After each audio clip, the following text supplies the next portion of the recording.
I just have to say that the Lord gave me chapter 3 of my novel last night. I stayed up till 6 in the morning researching the book of Revelation and the Bible to make sure that my storyline honors biblical truth, even though it is going to be a fantasy story, a novel.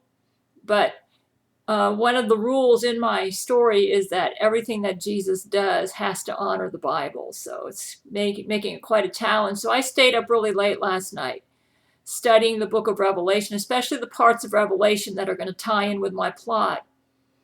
And what the Lord showed me, I wrote a first draft of chapter 3, and it's just, this book is just going to be amazing.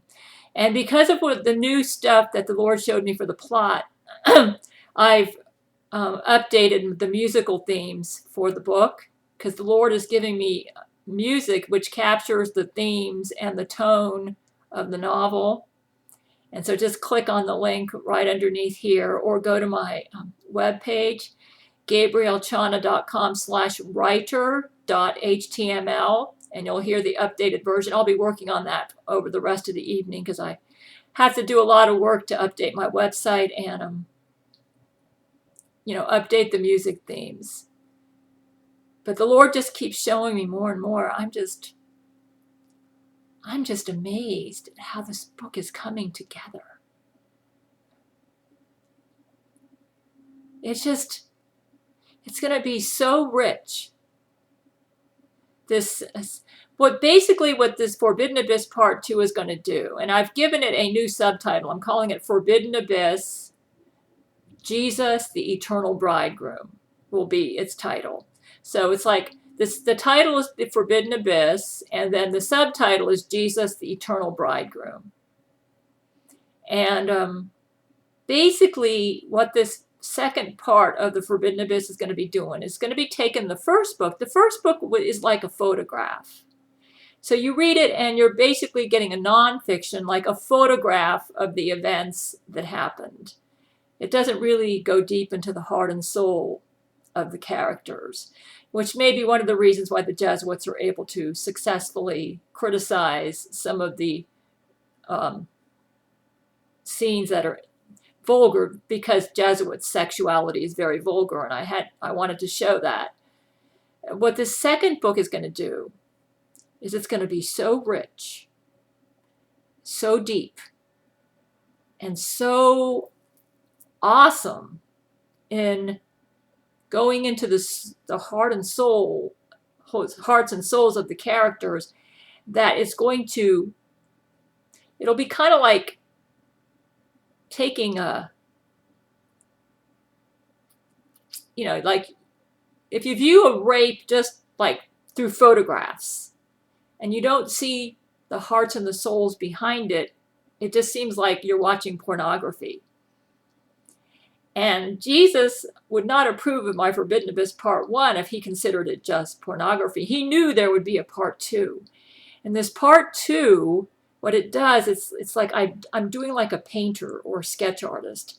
And I'm taking out the parts of some of the scenes from Part 1 and showing them in a different light. Kind of like taking out some parts, drawing, and so that the truths of the story will come through. So basically what this Part 2 is going to do, it's going to work with Part 1 and make Part 1 seem richer and deeper.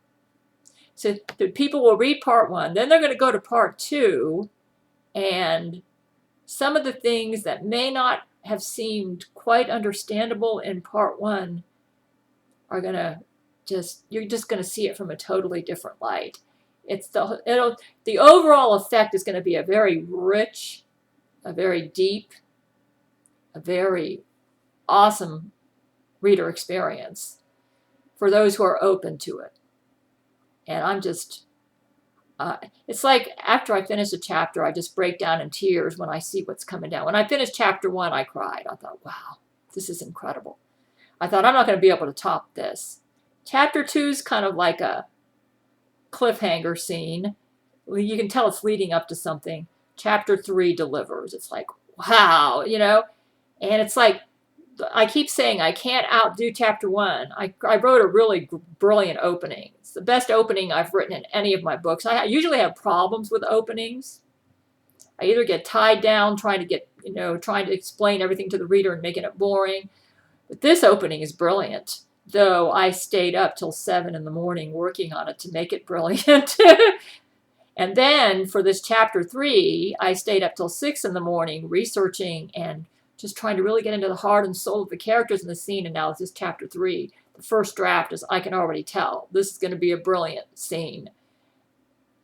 And it's going to be just as good as chapter 1. My history with my writing is that I usually do worst in my openings. My beginnings are usually my weakest part, and usually my middles or my ends are my strength. With this book, it looks like the beginning, the middle, and the end are all going to be strong. It's just going to be masterpiece, masterpiece, masterpiece all the way through. It's kind of like what Jesus showed me in the Olympics is going to happen. And you know, in my opinion, if I can read this book and put it down and cry, that'll be the best Nobel Prize for me. Knowing that I wrote something that can transform the reader and lift them up and experience the spirit of Jesus Christ, that's going to be the best Nobel Prize. And I think I'm going to pull it off. And all those vulgar scenes, you know, when I had to show the evil of the Jesuits and what they've done to my men in part 1. By the time, if the reader sticks with me and finishes part 2, the overall effect of reading both books together is just going to be a life-changing experience for the reader if they have an open heart. So I can tell Jesus is going to do something miraculous with this book. I just, every time I finish, he gives me a chapter and I read it, it's like, wow, this is just unbelievable. Click on the link below this video and you'll get a feel for this masterpiece as I'm working on it in progress. You'll kind of like feel the mood of it, the emotions of it, the tone, the theme of it. It's kind of like, I'm kind of like giving you an appetizer with music that I've created. This music would work very well with a movie that they would make from this book when I'm finally finished with it. And continue to pray for my stepdad. I don't know how he's doing, and just pray. Continue to pray for him. Thank you. I appreciate those of you who are doing that.